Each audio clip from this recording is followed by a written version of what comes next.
आजाद। अब कांदिवली के काला हनुमान मंदिर पर बजा हनुमान चालीसा।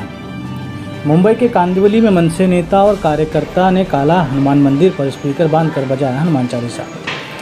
महाराष्ट्र नवनिर्माण सेना के अध्यक्ष राज ठाकरे ने शिवतीर्थ पर एक बैठक की और मस्जिद में अजान के संदर्भ में हर मस्जिद के सामने हनुमान चालीसा बजाई जाएगी, ऐसा बयान दिया था। इसके बाद धीरे धीरे पूरे मुंबई के आसपास के इलाकों में अब मंदिरों पर हनुमान चालीसा बजाई जा रही हैं।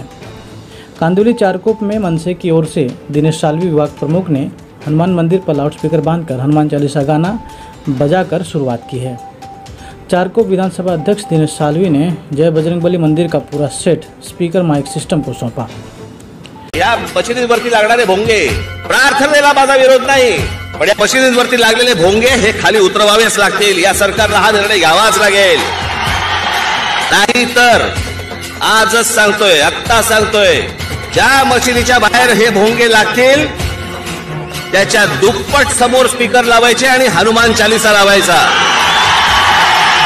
मी धर्मांध नाहीये, मी धर्माभिमानी आहे, माझा कोणाच्या प्रार्थनेला विरोध नाहीये, पण तुम्ही आम्हाला त्रास देऊ नका। ज्या प्रकारे या लाऊडस्पीकरचा सकाळी 5 वाजल्यापासून जो त्रास होतो, कुठच्या धर्मामध्ये लिहिलेलं लाऊडस्पीकर, जेव्हा धर्म बनला तेव्हा लाऊडस्पीकर होता काय? बाहेरच्या देशांमध्ये बघा, हे लाऊडस्पीकर तुम्हाला दिसणार नाही। जा युरोपमध्ये तुम्हाला कुठे तिथे बांग दिसते का? बघा, लाऊडस्पीकर वर दिसणार नाही।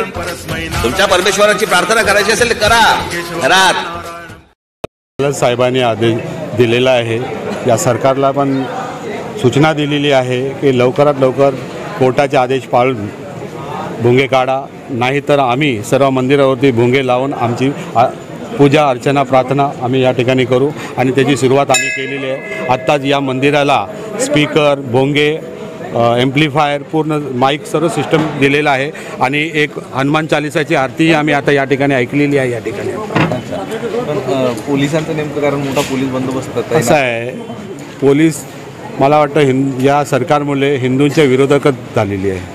आपण कधीकडे बघताय, शिवजयंतीलाच्या रॅली न काढण्यासाठी मला 149 नोटीस दिली, तर ह्यांचं काम त्यांचं काम त्यांना करू द्या। आम्ही कायदा या ते पालन ते स्वतः करत नाही आहेत, ते भोंगे काढले पाहिजेत आणि आमच्यावरती जर यांना केसेस घ्यायचं आहे ते घेऊ शकतात, महाराष्ट्रांनी घाबरत नाही। आपण जर बघितलं तर सकाळी महेंद्र भानुशाली यांना साहित्य जप्त केलं, त्यांच्यावर कारवाई केली, तुमच्यावरती आमच्यावरती कारवाई, मी पुन्हा सांगितलं, महाराष्ट्र आम्हाला माहीत आहे त्यांच्यावरती कारवाई केली, तरीसुद्धा आम्ही या मंदिराला भोंगे स्पीकर सर्व दिलं आणि आरतीही बोललो आम्ही या ठिकाणी, ऐकली आरती भोंगा लावून सर्व। आम्ही घाबरत नाही, महाराष्ट्र सैनिक अशा कुठल्याही केसला घाबरत नाही आहे।